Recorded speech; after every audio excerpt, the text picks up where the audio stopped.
Welcome to big bang. This is Satish. Sharmila Congress లో చేరడంపై YCP Congress నేతల మధ్య మాటలెద్దు నడుస్తోంది. షర్మిల రాక వెనుక చంద్రబాబు కుట్ర ఉందన్నారు సజ్జల రామకృష్ణారెడ్డి. చంద్రబాబు కాంగ్రెస్ ను మేనేజ్ చేస్తున్నారంటూ ఆరోపించారు. మరోవైపు ఓటమితో భయంతోనే సజ్జల వ్యాఖ్యలు చేస్తున్నారంటూ కాంగ్రెస్ నేత తులసిరెడ్డి కౌంటర్ ఇచ్చారు. నిజంగా షర్మిల రాక వెనుక చంద్రబాబు ఉన్నారా?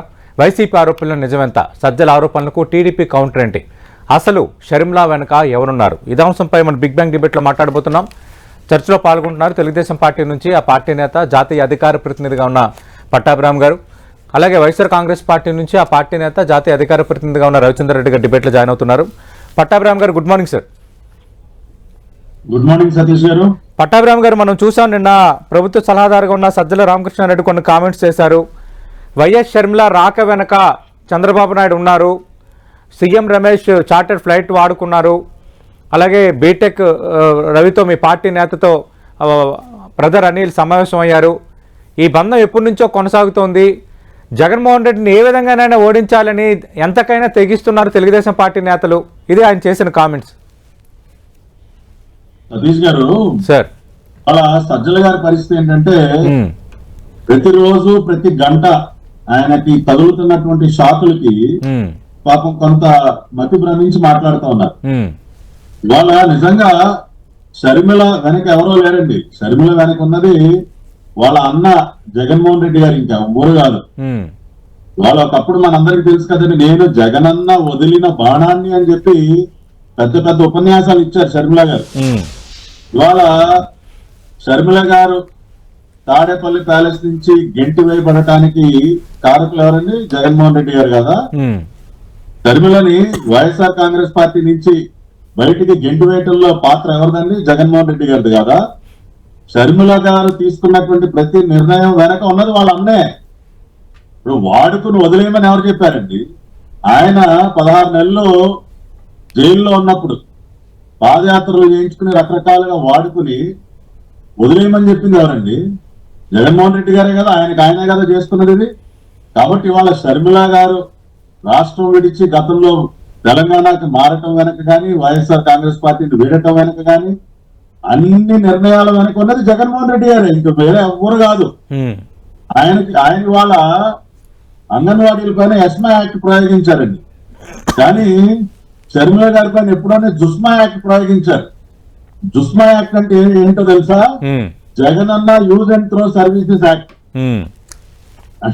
ఇవాళ ఏదో అంగన్వాడీల పైన ఎస్మా, ఆయన సొంత కుటుంబాలపైన, కుటుంబ సభ్యులపైనే జుస్మా యాక్ట్లు, సొంత పార్టీ నాయకుల పైన ఈ జుస్మా యాక్ట్ ప్రయోగిస్తుంటాడు. ఎవరినైనా యూజ్ అండ్ త్రో, అవసరానికి వాడుకోవటం, ఆ తర్వాత గెంటు వేయటం.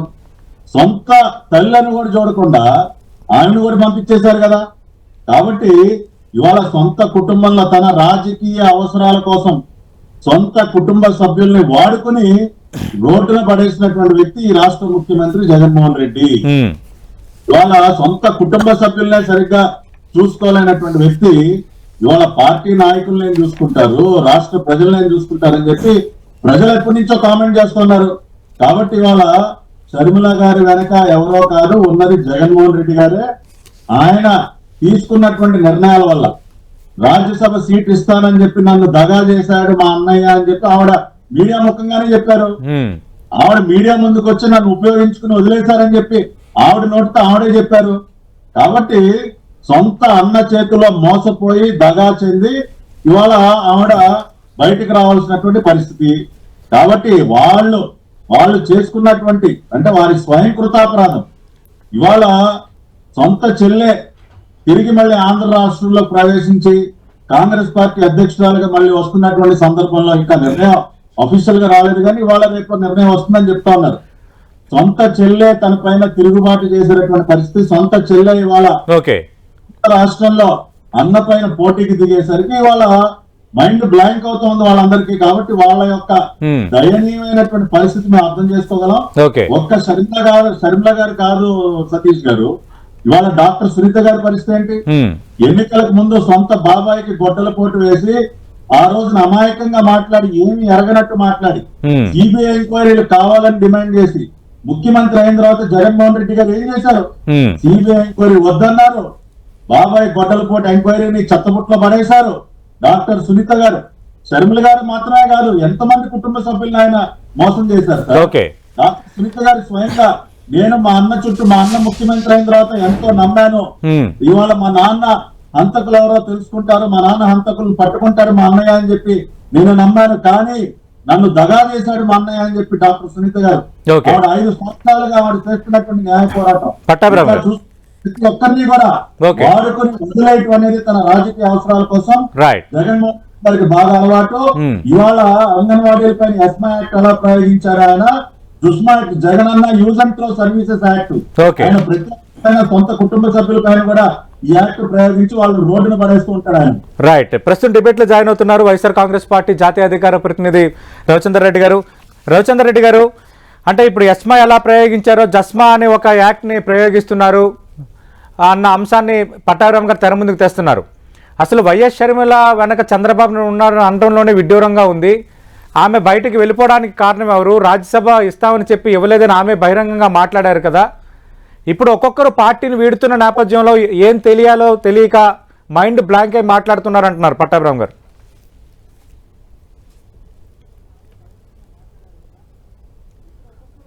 రవిచంద్ర రెడ్డి గారు.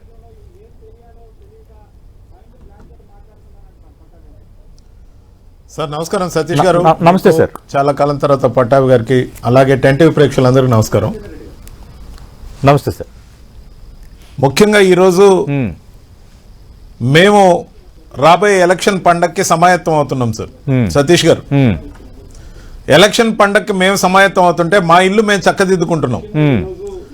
మా ఇల్లు మేము చక్కదిద్దుకునే కార్యక్రమంలో మా ఇంట్లో ఉన్న వస్తువుల్ని అటు ఇటు, మా ఎమ్మెల్యేలను అటు ఇటు మార్చుకుంటున్నాం, లేకపోతే కొందరిని డ్రాప్ చేసుకుంటున్నాం, కొందరిని సర్ది చెప్పుకుంటున్నాం. సామాజిక న్యాయంలో భాగంగా ఓసీ సీట్లలో ఎంపీ ఎమ్మెల్యేల అభ్యర్థులుగా బీసీలని, ఎస్సీలని, ఎస్టీలని తీసుకొచ్చి పెడుతున్నాం. మేము సవాల్ విసురుతున్నాం తెలుగుదేశం పార్టీకి. మేమేదైతే ఓసీ సీట్లలో బీసీలకి, ఇది ఎస్సీలకి, ఎస్టీలకి ఇస్తున్నామో మీకు కానీ చిత్తశుద్ధి ఉంటే మీరు అదే సీట్లలో ఆ సామాజిక వర్గాలు, వెనకబడ్డ వర్గాలకు సంబంధించిన అభ్యర్థుల్ని పెట్టండి, చట్టసభలకి వాళ్ళనే పంపుదాం.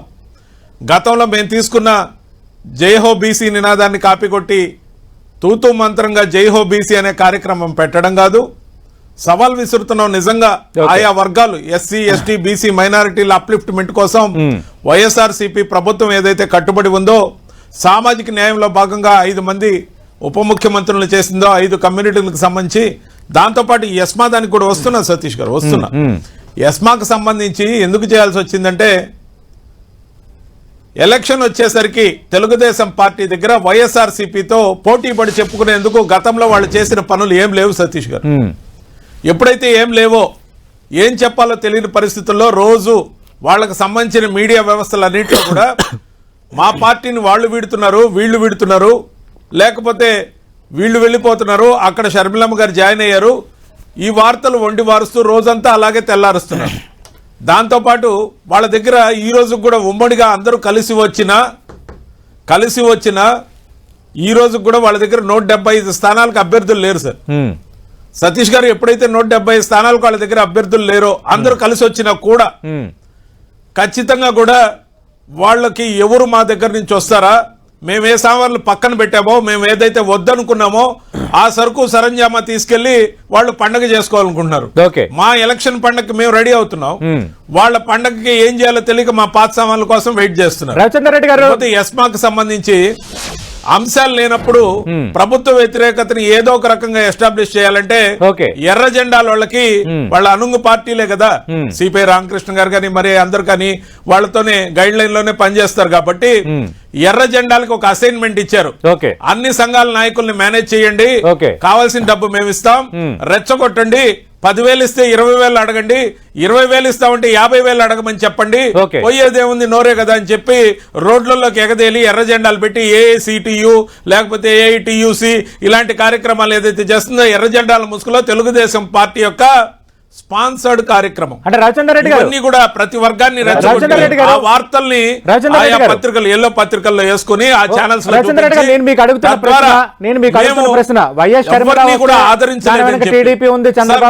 ప్రతి పథకాన్ని అమలు అంగన్వాడీలో ఆందోళన చేస్తే దాని వెనక లెఫ్ట్ పార్టీలు ఉన్నాయి, దాని వెనక చంద్రబాబు నాయుడు ఉన్నారు. ఇది కరెక్టేనా? ఈ వాదన, ఈ ఎన్నికల ఏడాదిలో ఈ తరహా వాదనలు కరెక్టేనా?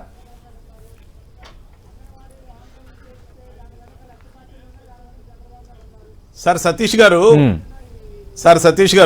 రవిచంద్ర రెడ్డి గారు మాట్లాడండి. సార్ సతీష్ గారు, షర్మిలమ్మ కాంగ్రెస్ పార్టీలు చేరితే చంద్రబాబు నాయుడు గారు వెనుకున్నారనేది మా నాయకుడైన సజ్జల రామకృష్ణారెడ్డి గారు నిన్న చెప్పారు, మా పార్టీ ప్రధాన కార్యదర్శి. అవును. కానీ మేము చెప్పేది ఒక్కటే, కొత్తగా జగన్మోహన్ రెడ్డి గారు ఎప్పటి నుంచో చెప్తున్నారు, కొత్తగా కాదు ఇది, చాలా రోజుల నుంచి చెప్తున్నారు, ప్రతి పార్టీ వెనక చంద్రబాబు నాయుడు గారే ఉన్నారు. జనసేన వెనక చంద్రబాబు నాయుడు గారే ఉన్నారు, సిపిఐ సిపిఎం వెనక చంద్రబాబు నాయుడు గారే ఉన్నారు, కాంగ్రెస్ పార్టీ అయితే రాహుల్ గాంధీ వాళ్ళ ఇంట్లో మనిషితో సమానం. మరి బీజేపీ కోసం టవలేసి పెట్టారు. ప్రతి పార్టీని బాబు జోబిలో పార్టీగా మార్చుకోవడం వాళ్ళకి ఆనవాయితీ. దాని ద్వారానే మా మీద పోరాడాలని ఆలోచన, కానీ వాళ్ళకి స్వయంగా శక్తి ఎక్కడే సార్? ఈరోజు తెలుగుదేశం పార్టీ జవజీవాలు ఉడిగిపోయిన పార్టీ పూర్తిగా. సతీష్ గారు మాట్లాడచ్చా? రవిచంద్ర రెడ్డి గారు ఒక్క నిమిషం. పట్టాభిరామ్ గారు, అటు అంగన్వాడీల ఆందోళనలకు సంబంధించి లెఫ్ట్ పార్టీల వెనుక మీరే ఉన్నారు, అటు భారతీయ జనతా పార్టీకి సంబంధించి అక్కడ పొత్తు కోసం ఒక టవల్ వేసి ఉంచారు, ఇటు కాంగ్రెస్ను మేనేజ్ చేస్తున్నారు, ప్రతి పార్టీ వెనక చంద్రబాబు నాయుడే ఉన్నారు, తెలుగుదేశం పార్టీ ఉంది, ఏ విధంగానైనా కుట్రలు చేసి మమ్మల్ని ఓడించాలని డిసైడ్ అయిపోయారు అంటున్నారు రవిచంద్ర రెడ్డి గారు.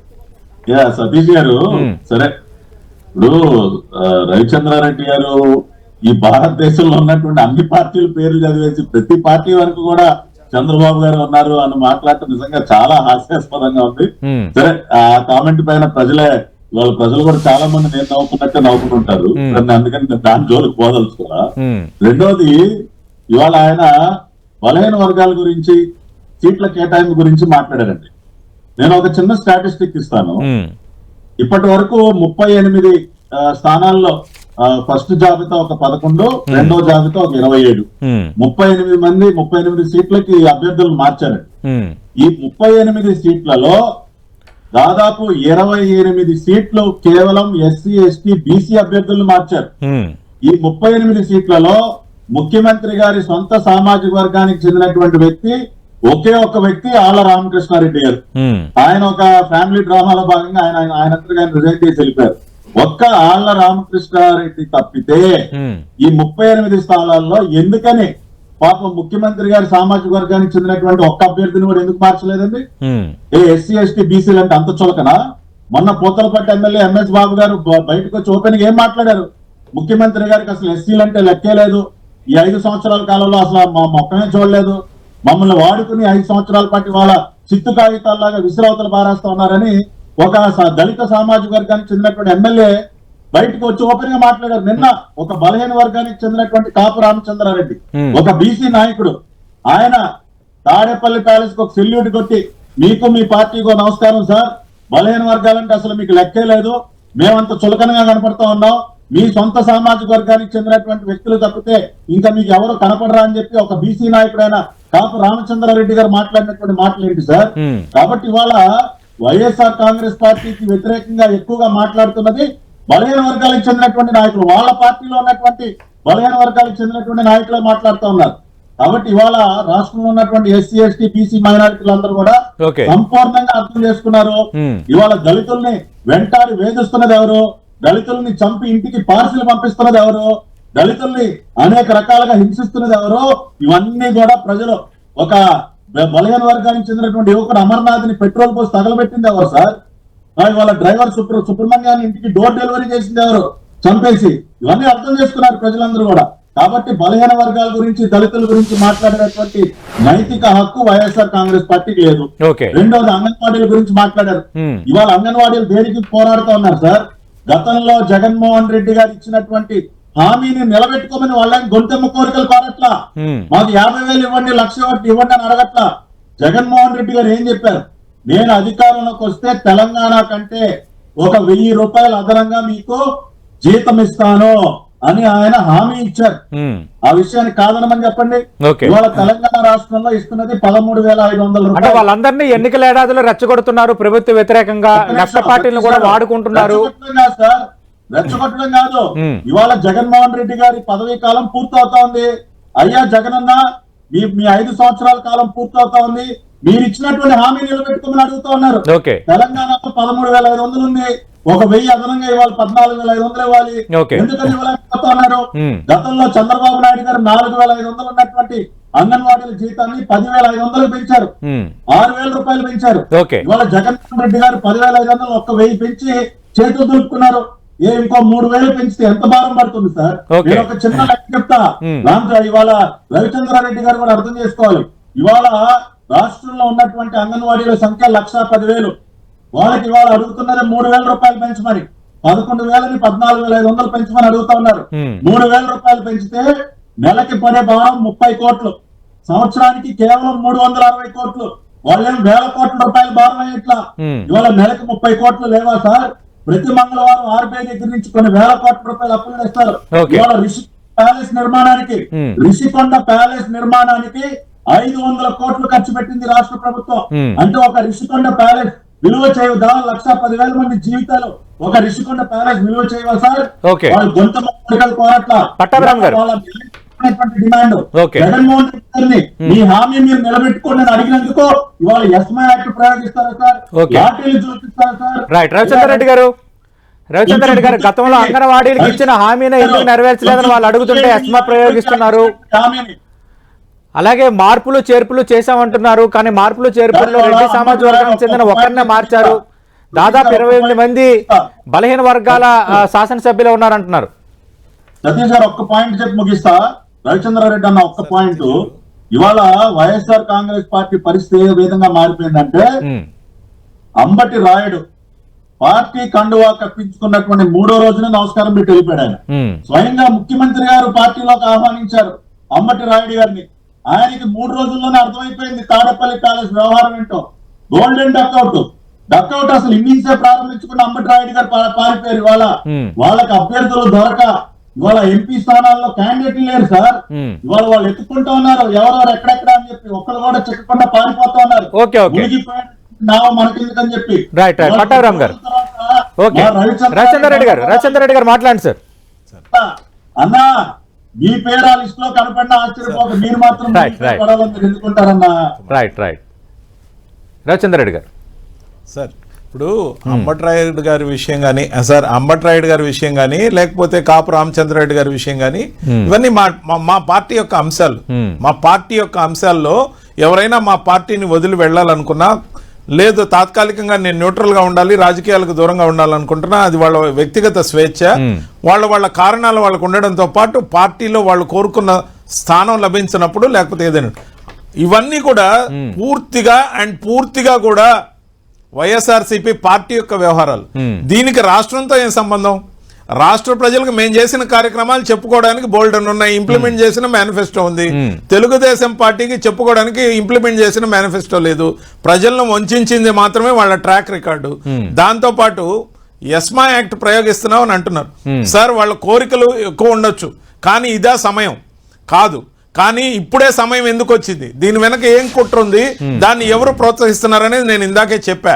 దాంతో పాటు యనమల రామకృష్ణుడు గారు మేము ప్రమాణ స్వీకారం ముఖ్యమంత్రిగా వైఎస్ జగన్మోహన్ రెడ్డి గారు చేసినప్పుడు ఎద్దేవా చేస్తూ 100 కోట్లే ఖజానాలో ఉన్నాయి, 1వ తేదీకి 2 రోజులే ఉంది అంటే మేము 30న ప్రమాణ స్వీకారం చేస్తే 1వ తేదీ జీతాలకి డబ్బులు లేకుండా చేసి వెళ్ళాం, ఖజానా ఖాళీ చేశాం, కేవలం 100 కోట్లే అక్కడ ఖజానాలో ఉంచాం.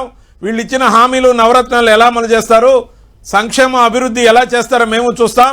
FRBM లిమిట్ దాటి వెళ్ళాం, వీళ్ళకి ఎక్కడ అప్పు కూడా పుట్టకుండా చేసి వెళ్ళామని చెప్పిన దుర్మార్గం వాళ్ళది. అక్కడి నుంచి మేము దాన్ని చక్కదిద్దుకుంటూ ఈ రోజున ఇచ్చిన ప్రతి హామీని నిలబెట్టుకుని నవరత్నాలు అమలు చేసి అందరి జీతాలు పెంచి అన్ని కార్యక్రమాలు సక్రమంగా చేసి కరెక్ట్ గా ఎలక్షన్స్ కు వస్తున్న సమయంలో వాళ్ళని రెచ్చగొట్టడం అనే కార్యక్రమం వాళ్ళకి అర్థం కాక పాపం వాళ్ళు రోడ్లు ఎక్కారు. మేం చెప్పేది ఏంటి, 6 నెలల తర్వాత కావాలంటే మీరు రోడ్లు ఎక్కండి, మీరు రోడ్లు ఎక్కక ముందే మీ సమస్యలు మేము పరిష్కరిస్తాం. ఎందుకంటే వైఎస్ఆర్సీపీ ప్రభుత్వానికి ఆంధ్రప్రదేశ్ ప్రజలు తిరిగి ఎక్స్టెన్షన్ ఇస్తారు. ఒక టెన్షన్ లో ఉన్నాడు చంద్రబాబు నాయుడు గారు.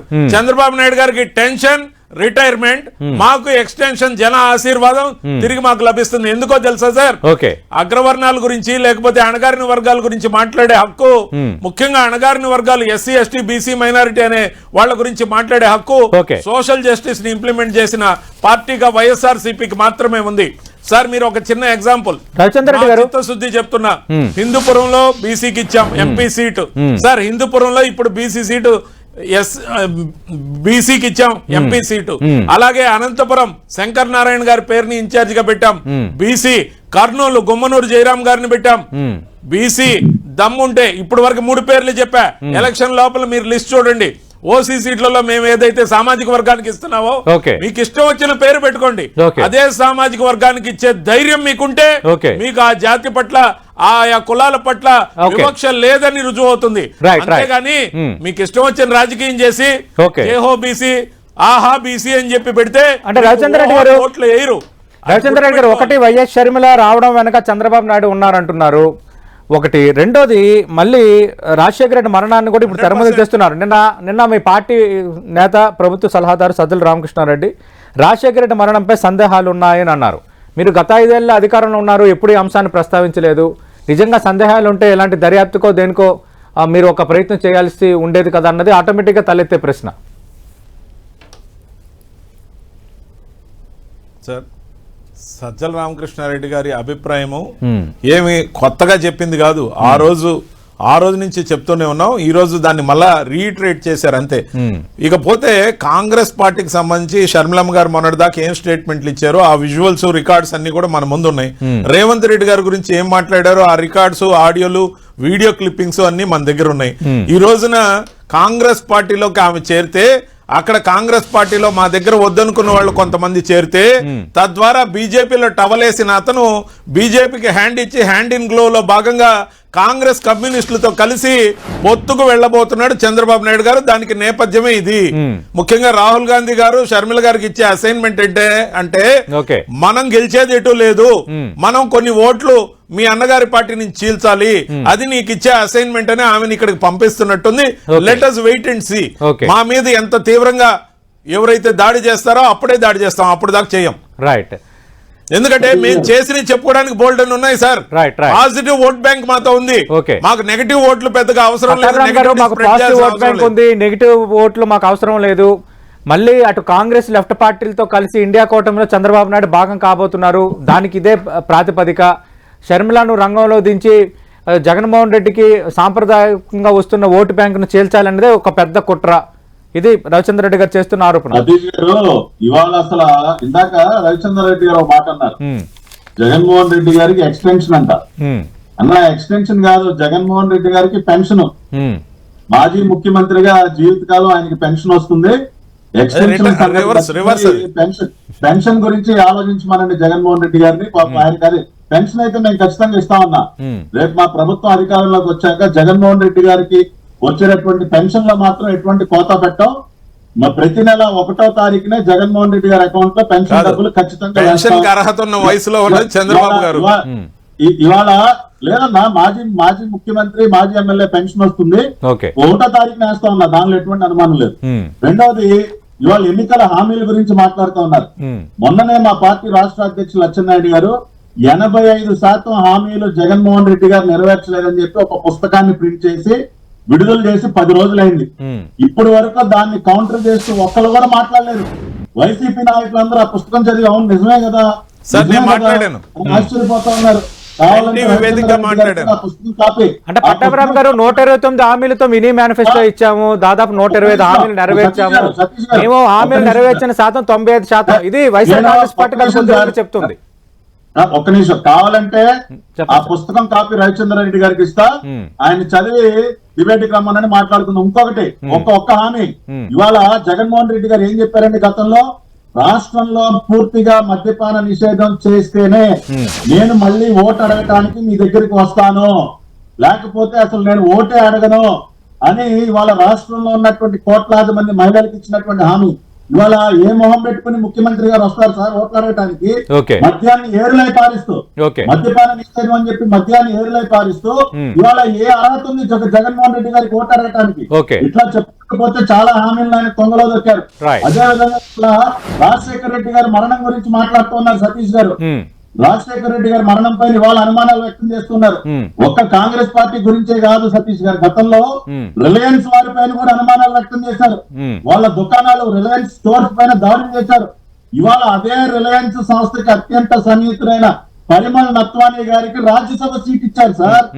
ఆ రోజున రాజశేఖర రెడ్డి గారు మరణం సమయంలో రిలయన్స్ పైన దాడి చేయలేదా? ఓకే. ఇవాళ వైసీపీ నాయకులు మాట్లాడేటటువంటి మాటలు రైట్ రైట్, మన సమయం కూడా అయిపోయింది సార్. ఏ అవసరానికి అవసరం రవిచంద్ర రెడ్డి గారు ఏ అవసరానికి అవసరం అన్నట్టుగా మాట్లాడుతున్నారు. ఇది అంతే కదా. పట్టాభిరామ్ గారు పరిమళ్ చెప్పారు. సార్, నత్వానీ గారికి బాబు గారు చేసే ఆ రోజున కుట్రలు రిలయన్స్ అన్ని పార్టీలని ఒక మేనేజ్ చేస్తూ ఎలా పోరాడాలో తెలియక దిక్కుదోచని స్థితిలో ఉన్న చంద్రబాబు నాయుడు గారిని ప్రజలు ఏ విధంగా తిప్పి కొడతారో మీరు చూడండి. మేము ప్రజలతో ఉన్న మాకు పొత్తులు ఎవరితో లేవు సార్. అన్ని పార్టీలు మాకు అవసరం లే. మా జెండా స్పష్టం, మా అజెండా స్పష్టం. ఇచ్చింది 129 హామీలు, అమలు చేసింది 128 మొత్తం అమలు చేశాం. 129 హామీ మద్యపాన సంపూర్ణ నిషేధం మాత్రమే పాక్షికంగా అమలు చేశాం. హామీలు ఇవ్వని 45 స్కీమ్స్ ని అమలు చేశాం. ఖచ్చితంగా ఓటు అడిగే హక్కు ఒక్క వైఎస్ఆర్సీపీకి మాత్రమే ఉంది. మిగతా అన్ని పార్టీలు కలిస్తే ఆ ముఖం ఈ ముఖం ఏ ముఖమో తెలియని పరిస్థితి. జగన్మోహన్ రెడ్డి గారు తన సొంత ముఖంతో, సొంత జెండాతో, సొంత అజెండాతో వస్తున్నారు. చాలా స్పష్టంగా విస్పష్టంగా జన ఆశీర్వాదాన్ని తిరిగి పొందుతారు. ఖచ్చితంగా మేము విజయబావుట ఎగరవేస్తాం. వాళ్ళ టెన్షన్, వాళ్ళ రిటైర్మెంట్ ఖాయం. రైట్ రైట్, ఇంకా ఎవరికి టెన్షనో, ఎవరికి పెన్షనో, ఎవరికి ఎక్స్టెన్షన్ ఇంకా 3 నెలల్లో తేలిపోబోతోంది. థ్యాంక్ యూ రవిచంద్ర రెడ్డి గారు, థ్యాంక్ యూ పట్టాభిరామ్ గారు. ఓవరాల్ గా మనం చూస్తే అటు అంగన్వాడీకి సంబంధించి ఎస్మా ప్రయోగాన్ని ప్రతిపక్ష టీడీపీ కొంత హైలైటెడ్ అంశంగా తెర ముందుకు తెస్తోంది.